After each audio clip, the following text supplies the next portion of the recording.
শুধুমাত্র দুর্নীতির মাধ্যমে অর্থ লোভের কারণে এই চিড়িয়াখানাটিকে তারা ধ্বংসের দ্বার প্রান্তে নিয়ে গিয়েছে। এইখানে যে পার্কটি আছে, চিড়িয়াখানা ছিল একসময় রাজশাহী মানুষের জনগণের দাবি এটি যাতে চিড়িয়াখানাটি সুন্দরভাবে করা হয়, সেই প্রেক্ষিতে এটি আমার ভিজিট করা। এটাকে কিভাবে সাফারি পার্কের আওতায় করা যায়, রাজশাহী জনগণের যে দাবি, সেই দাবি অনুযায়ী এটিকে সাজানোর জন্য আমি সশরীরে এসেছি এবং দেখলাম। আমার চিড়িয়াখানার দুজন ডাইরেক্টরও আমার সাথে রয়েছেন, প্রাণী সম্পদ অধিদপ্তরের, তারাও দেখলেন। আমরা একটি বিশেষজ্ঞ টিম পাঠাবো, এটা কীভাবে করবো আমরা এই রাজশাহী নগরের উন্নয়নের জন্য। রাজশাহী মানুষের চাহিদা অনুযায়ী তারা তাদের দাবি প্রেক্ষিতে মূলত এই ভিজিট। আশা করি আমাদের সম্মানিত প্রশাসক সে আমাকে বলেছে যে এটা কীভাবে সুন্দরভাবে করা যায়। বিগত দিনে এটিকে, এই পার্কটির যে ঐতিহ্য ছিল সেই ঐতিহ্যকে বিনষ্ট করা হয়েছে শুধুমাত্র দুর্নীতির মাধ্যমে। অর্থ লোভের কারণে এই পার্ক চিড়িয়াখানাটিকে তারা ধ্বংসের দ্বার প্রান্তে নিয়ে গিয়েছে, অস্তিত্ব বিলীন করে দিয়েছে প্রায়।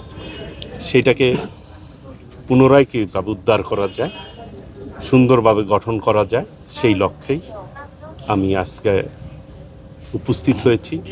ইনশাল্লাহ জনগণের যে চাহিদা, যে চিন্তা, সেই অনুযায়ী আমরা এটাকে একটি সাফারি পার্কের আওতায় এনে আমরা কাজ করবো ইনশাল্লাহ। কী কী ছিল সেগুলি সশরীরে দেখার জন্য এসেছি, সেইগুলি তো অবশ্যই আমি ব্যবস্থা করার চেষ্টা করব ইনশাল্লাহ।